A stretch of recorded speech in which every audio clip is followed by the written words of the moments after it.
Salut! Alors en ce moment, on entend beaucoup parler du pin sylvestre comme une solution miracle. Alors c'est vrai que c'est un arbre de la famille des pinacées, possédant de formidables vertus médicinales que l'on va voir ensemble. Également, à la fin de cette vidéo, j'ai sélectionné deux plantes, tout aussi puissantes pendant une période dite épidémique ou grippale, et également une solution naturelle qui va pouvoir t'aider. Alors pour commencer, si je peux te donner un conseil, c'est de ne pas avoir peur de la maladie, car généralement, elle est plutôt là pour mettre en évidence un déséquilibre qui intervient dans ton corps, ton esprit ou même dans ta vie et dans ton environnement de façon plus générale. Alors, la meilleure façon de l'éviter, c'est la prévention, notamment en tenant compte de ton environnement, comme je le disais, ton environnement de vie, mais aussi dans ton alimentation. Alors, revenons maintenant sur le pin sylvestre, donc Pinus sylvestris, de la famille des pinacées, comme je le disais. Il porte plusieurs noms, comme par exemple le pin d'Auvergne, le pin de Genève, le pin rouge également, ou encore le pin d'Écosse. L'écorce de cette espèce est grise chez les jeunes sujets et se colore progressivement avec l'âge en brun orangé. Alors vous le voyez derrière moi, son tronc est couleur ocre à saumon. C'est ce qui le caractérise vraiment. Cette couleur est souvent très apparente sur le sommet de l'arbre au niveau de la séparation des branches. Ces aiguilles qui sont des feuilles sont géminées et vrillées. Elles mesurent entre 4 et 8 cm de longueur, de couleur gris, vert ou gris bleuté. Elles sont souples, pointues mais non piquantes. Comment sait-on que l'on a affaire à un pin sylvestre? Donc, les aiguilles de ce pin, elles sont insérées par deux dans une gaine blanchâtre. Là, on le voit bien, c'est vraiment ce qui le caractérise par rapport aux autres. Donc là, elles sont bien par deux. Ça peut aussi être par 5. En l'occurrence, là, celle que j'ai en ma présence, c'est uniquement par 2. Et donc, on voit bien la petite gaine blanchâtre. Donc, c'est vraiment ce qui permet de le caractériser. Donc, les aiguilles des autres conifères sont plutôt insérées par une sur la branche.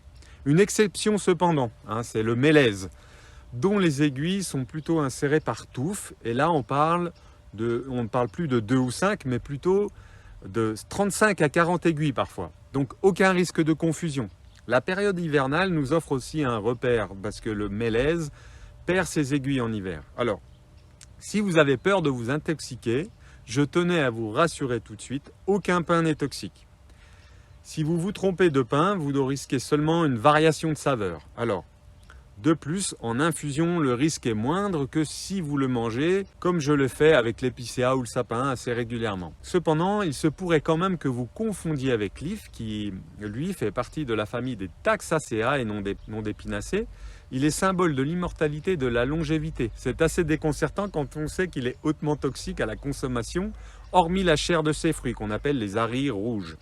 Alors, utilisé en infusion, notamment avec son feuillage, cet arbre contient de la bacatine qui se transforme en taxol et sera utilisé pour traiter certains cancers comme l'ovaire, cancer du sein, des poumons ou également de l'œsophage.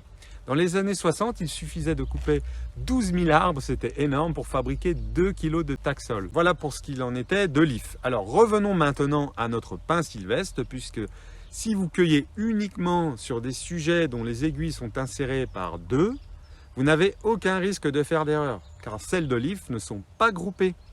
De plus, elles sont plates, plus ou moins disposées en peigne sur les côtés, à double rangée, et présentent une couleur vert foncé dessus et jaune verdâtre dessous. Enfin, en période de fructification, l'if porte des fruits charnus ou rouges, alors que le sylvestre que je citais là, porte des pommes de pin, comme on peut le voir ici.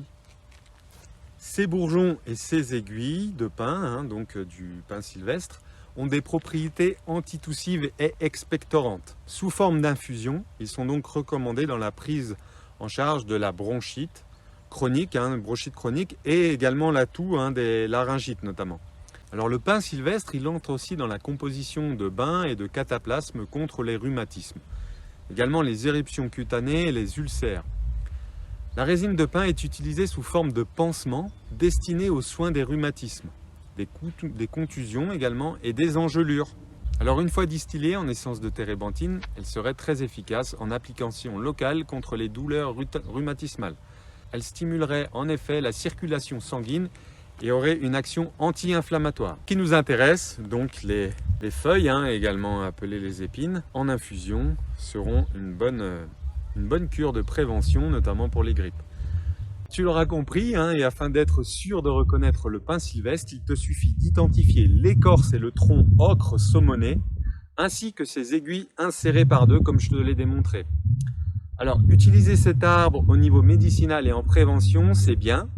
Et j'aime aussi partager le fait que les propriétés médicinales d'une plante, ou de cet arbre en l'occurrence, peut aussi se véhiculer en consommant en cuisine. C'est pourquoi je rajoute régulièrement des épines à mes jus de légumes dans l'extracteur par exemple, mais aussi par la réalisation d'une recette de pain aux épines de sylvestre, un pain classique avec les épines de sylvestre rajoutées à l'intérieur. Et plus récemment, j'ai créé aussi un mijoté d'épines de pin sylvestre au tofu. Alors, de nombreuses plantes médicinales et puissantes te permettent de te maintenir en santé dans les périodes froides ou épidémiques, telles que la grippe. Et en prévention, j'ai sélectionné 3 méthodes naturelles, dont 2 plantes. On va d'abord parler de l'échinacée, qui agit sur le système immunitaire, mais également la peau. Il est composé de phénoliques. Cette plante stimule le système immunitaire en préventif et en curatif. C'est un anti-inflammatoire du système respiratoire, un antibiotique naturel, anti-infectieux, également antigrippal et anti-allergique.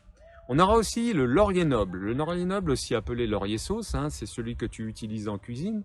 C'est un antiseptique bactéricide qui apaise la douleur de l'angine, aide au traitement de la toux, prémunit des affections respiratoires et notamment de la grippe. Ensuite, troisième méthode naturelle, là on sort des plantes, c'est le chlorure de magnésium qui se présente sous forme de poudre très riche en magnésium. Il est utilisé pour prévenir différents troubles tels qu'une fragilité du système immunitaire, un transit lent également, un peu paresseux. Également, le chlorure de magnésium a un fort impact au niveau du stress, de la grippe, de la fatigue, de la nervosité, des crampes, spasmes ou l'arthrite par exemple. Attention, le chlorure de magnésium est contre-indiqué en cas d'insuffisance rénale. Donc, lors de l'utilisation de chlorure de magnésium, il faut rester à l'écoute de ton corps, chacun ayant son propre seuil de sensibilité et de tolérance. Les diarrhées peuvent survenir, donc si une gêne apparaît, diminue la dose. Alors cependant, il ne faut pas en abuser, tu l'auras compris. C'est comme toute solution. Donc des solutions naturelles, il en existe de nombreuses, plus ou moins efficaces. Cependant, ça n'a pas pour but de remplacer la médecine allopathique, mais plutôt de la complémenter, voire de l'anticiper. Par la prévention notamment, c'est ce que je suis en train de te communiquer. Donc si tu suis des traitements actuellement, consulte ton médecin avant de réduire ou de supprimer quoi que ce soit, bien évidemment. Alors voilà, j'espère que cette vidéo te sera utile dans ta vie. Donc si tu veux en apprendre plus sur les plantes sauvages, pour les utiliser en cuisine et en prévention pour ta santé, tu peux apprendre grâce à un programme complet que j'ai nommé Énergie sauvage et que j'ai créé sur 21 jours. Donc je te présente les plantes une à une et je t'explique comment les utiliser. Donc le lien est sous cette vidéo. Aussi je t'invite, si tu souhaites participer, dans quelques jours, il reste encore quelques jours pour t'inscrire.